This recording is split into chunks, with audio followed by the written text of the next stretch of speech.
Gam Ganapate Namaha. Today I would like to discuss the topic Thoughts of Vedanta.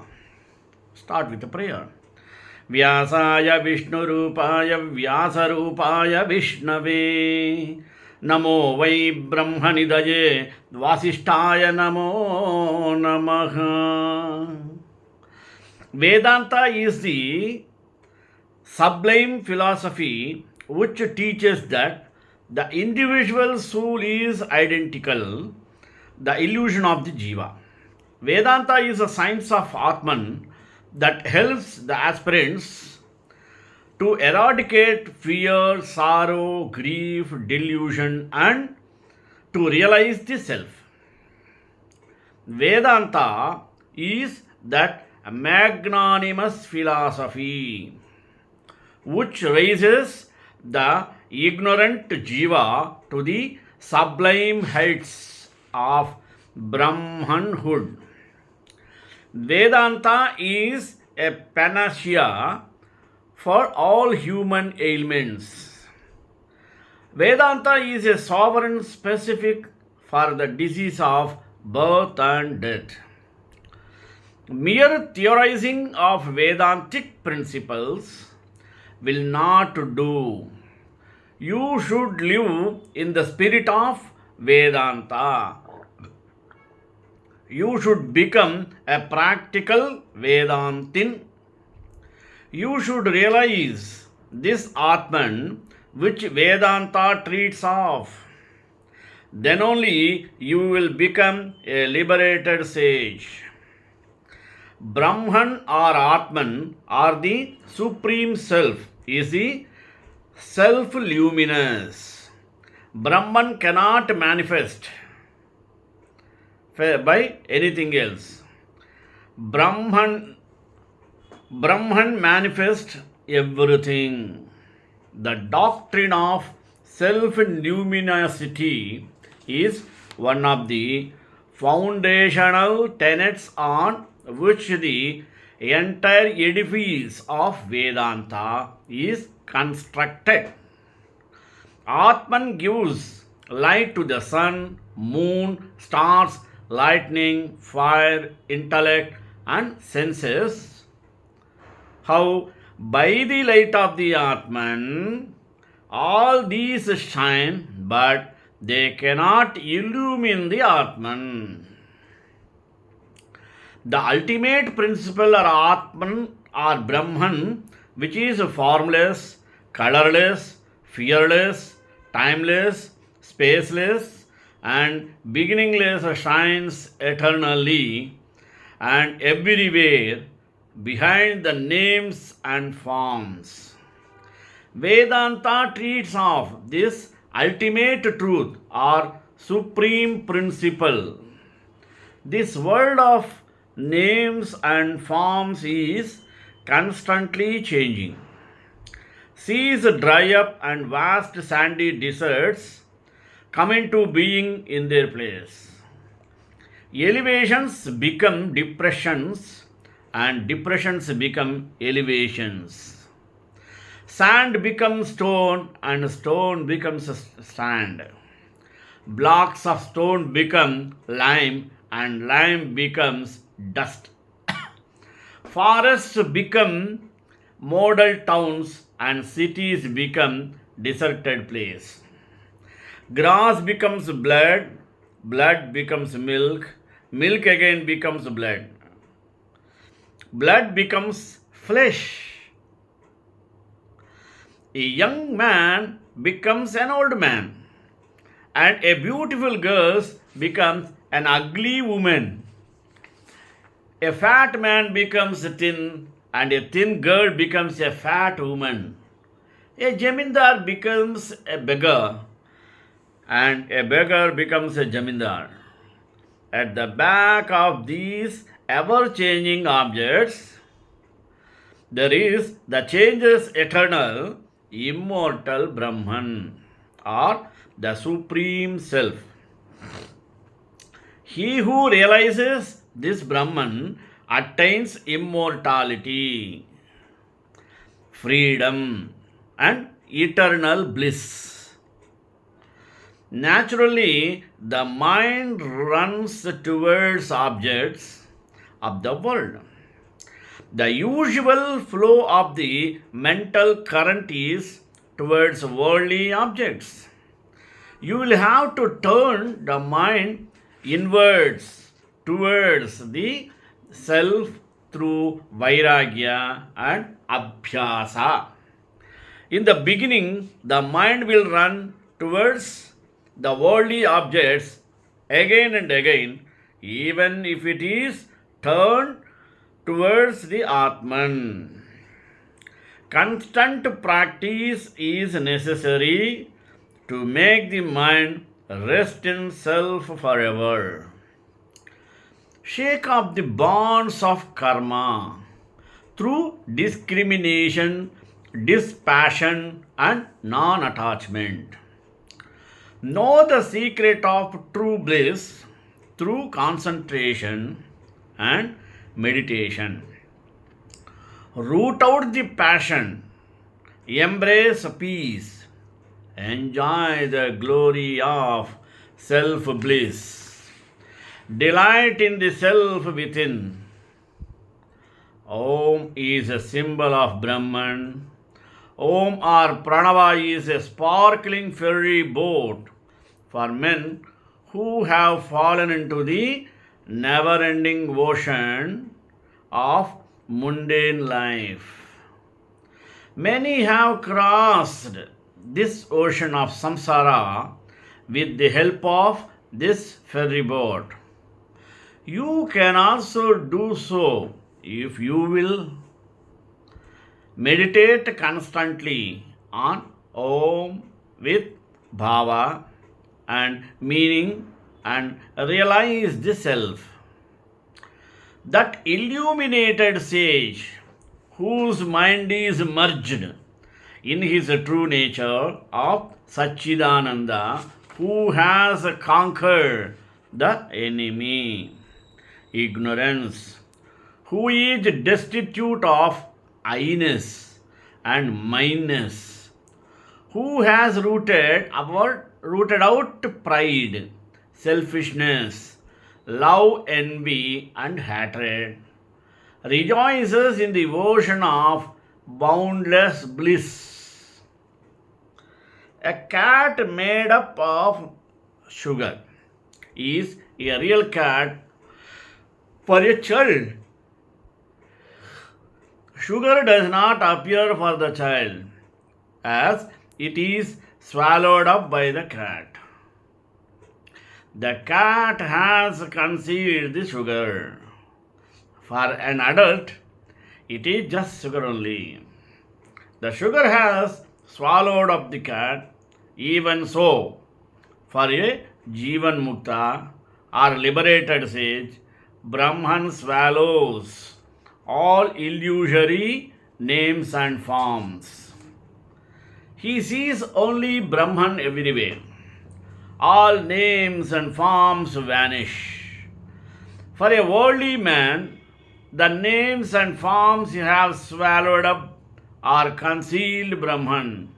He beholds the illusory forms only. The Jivan Mukta has his upper shoulder as his pillow, the sky as his covering, the earth as his bed. He embraces renunciation as his wife and sleeps fearlessly anywhere without any anxiety, and he enjoys the supreme bliss of the self or the unalloyed felicity of the Atman. O Rama, in essence, you are the beauty of beauties. It is your effulgent light that lends life and luster to the Himalayan snow, peaks, sun, moon, stars, flowers, and trees. The great scientists, poets, orators, politicians, scholars, philosophers, and doctors. You are the that power which moves the steam engine, aeroplanes, statements, railway engines, motor cars, etc. You are the beauty at sunset, brilliance in the diamond, and the sweet, charming smile in young maiden, strength in athletics, endurance, in aesthetics and intelligence, in genius. You are above, below, to the right, to the left, in front of, behind, and everywhere. Your sweet, effulgent, majestic, magnanimity, pressure, shyness, feel this. Movie about with project joy. Get your proposals saturated with deep abiding peace. You are the peasant and the king. You are the rogue and the saint. You are the maiden and the youth. You are the child and the father. You are the seed and the fruit. You are the seed and your again fruit.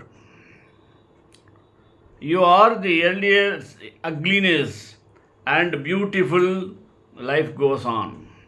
You are the merit and demerit. The whole universe is written. You feel things. Realize this through silent meditation.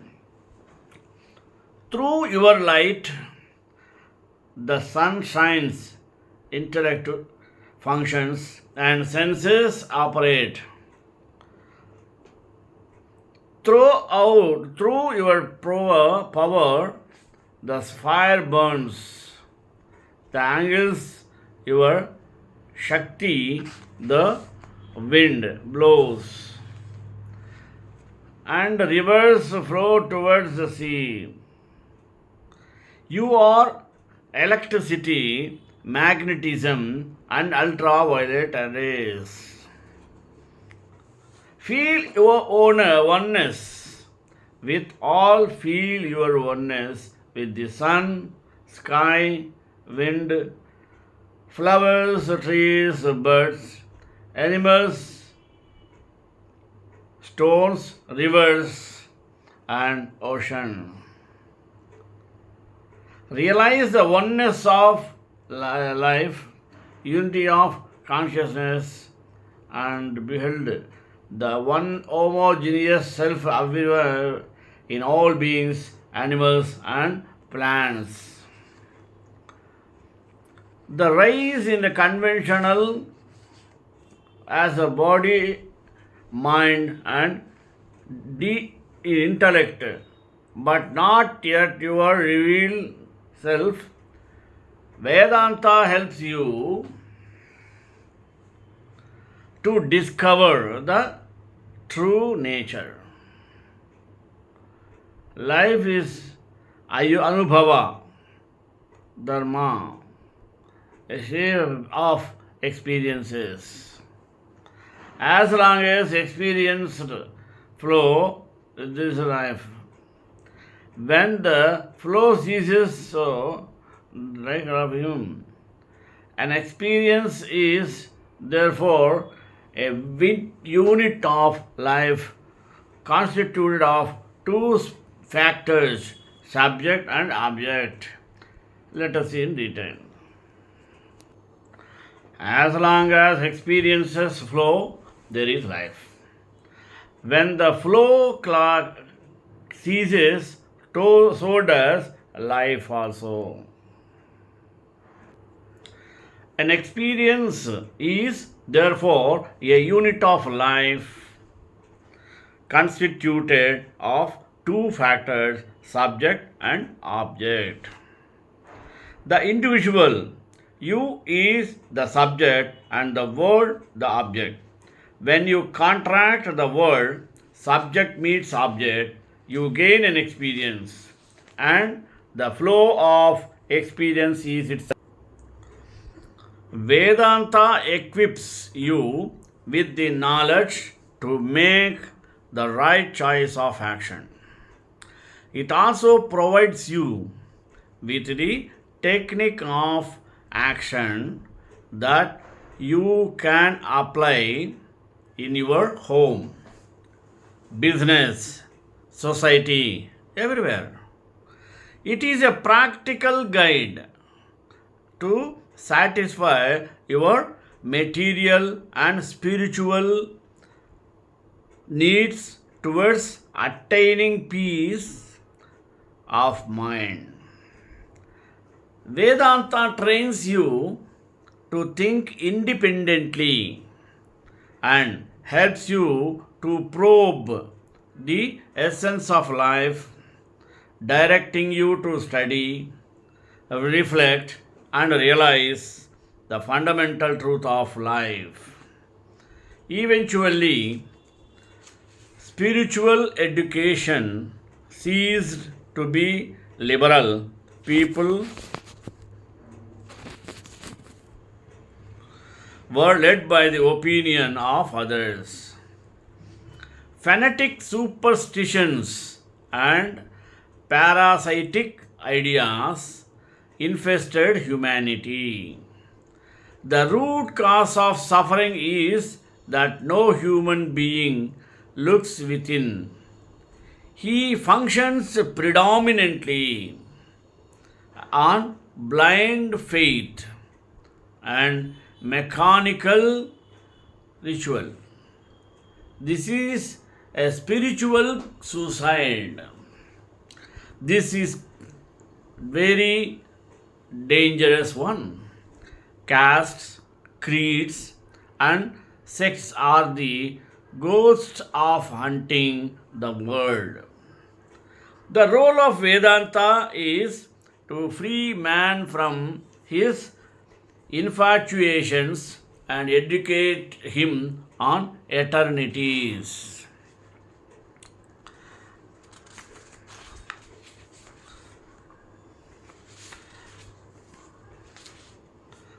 Advaita Vedanta lays Brahman and Atman are one and the same. It believes that all souls across the space and the time are one entity. This is the most famous school of Vedanta. It rejects rituals and advocated renunciation. It is to some extent influenced by Buddhism, which was popularly at the time. The prominent teachers were Gaudapada and Adi Shankaracharya. Dvaita Vedanta says Brahman and Atman are always totally different from each other. This is the opposite of the Ayodhya, and the most uninterrupted philosopher was Madhvacharya.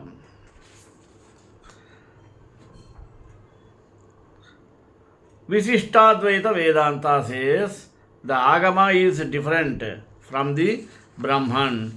Through famous philosopher was Ramanuja, who stressed the importance of bhakti to a personal God. In of bhakti to be a personal God.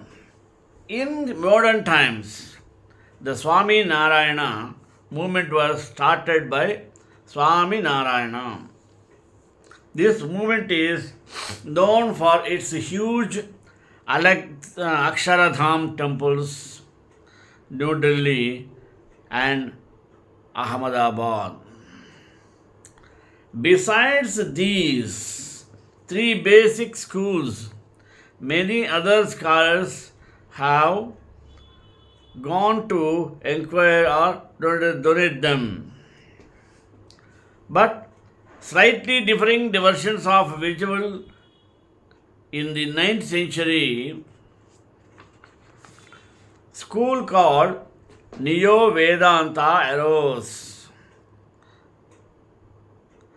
It was a reaction to British rule and a combined Vedantic thoughts with nation. The different colors of Vedanta are all of dignified impression, interpretation, both are equal.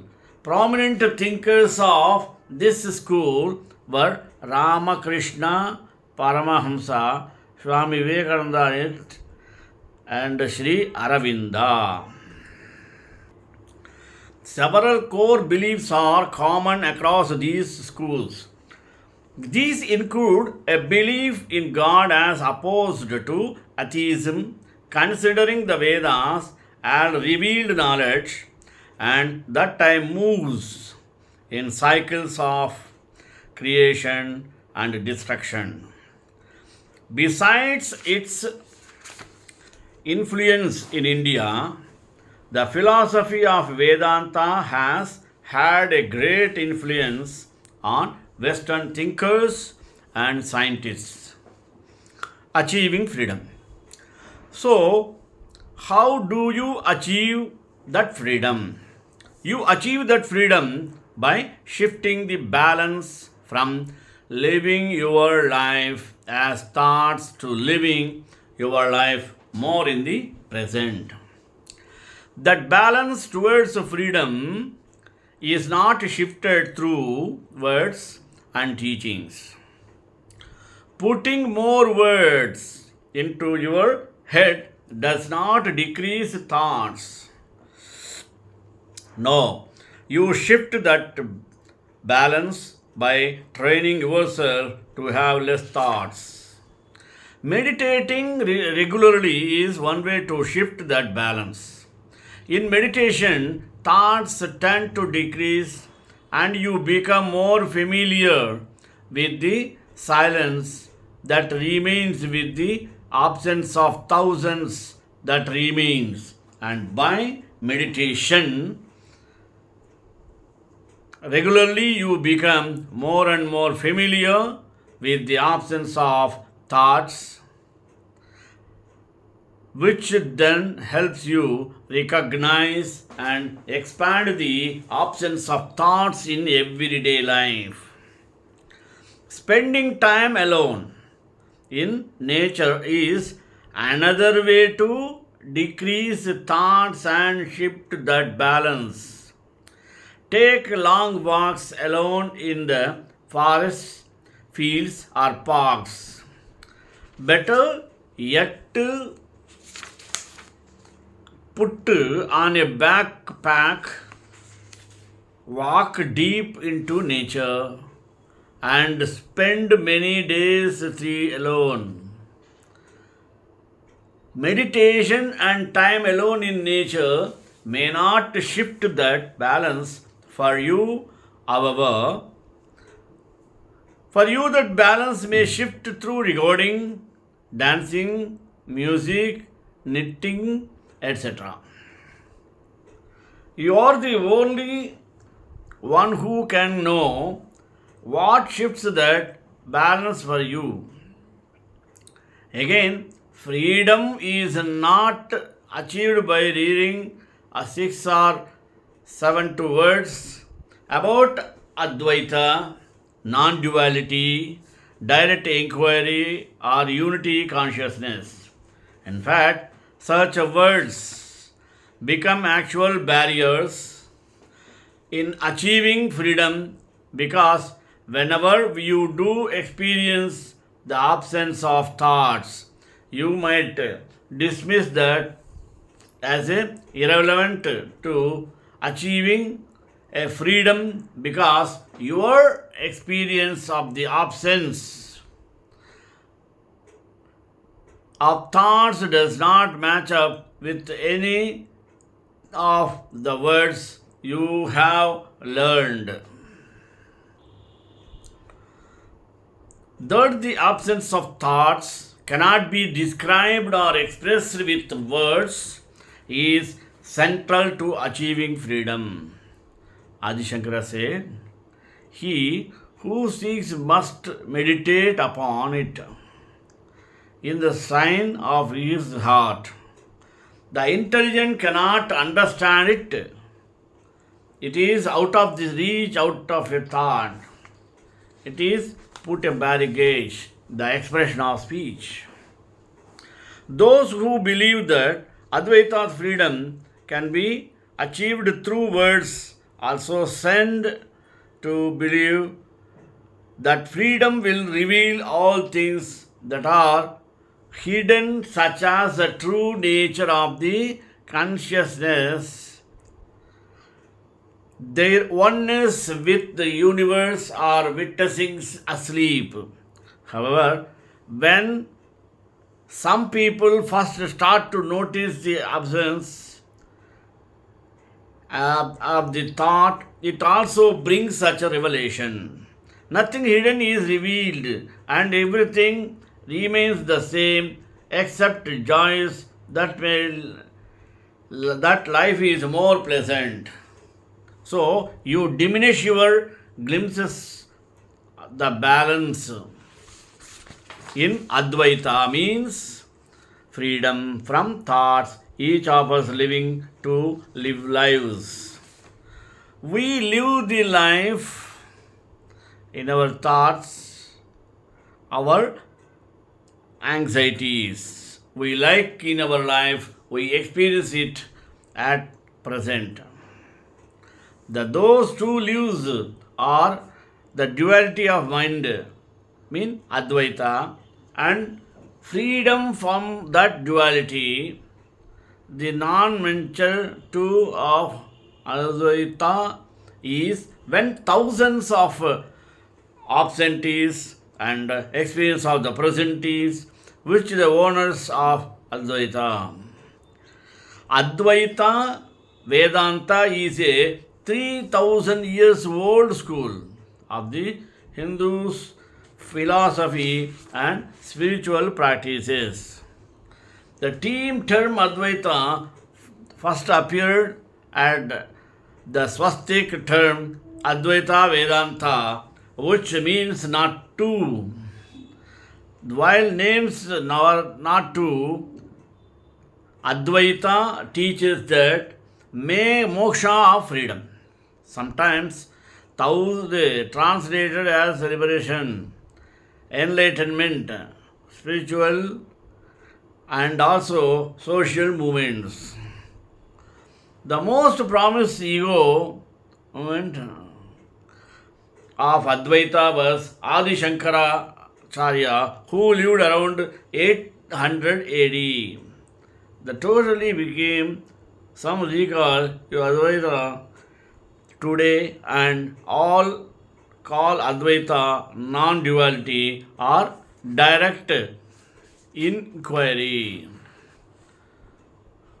Once the absence of thoughts is established in your life, you might notice that when thousands is entered with pure thoughts, their life will be changed automatically. When thoughts are absent, the present seems to be eternal. When thoughts are best your sleep, then lives in thoughts disappear and you are what time is. Vedanta means its essence of collective of Vedas, attachment of properly identified with the basic scriptures of the Hindus practices. The term Advaita first appeared as the Swami term Advaita Vedanta, which means not true. Advaita teaches the moksha or freedom. Sometimes Vedanta teaches liberation, enlightenment, spiritual awakening, or self-realized can be achieved in your lifetime. The most prominent exponent of Advaita was Adi Shankara and Rupa, who lived around 800 AD. Today, some call Advaita non-duality as it direct you. Shekanta Kalyanam Shiva Mangala Sarvayesha Buraya Ratha Satguru Rajastu Mangalam.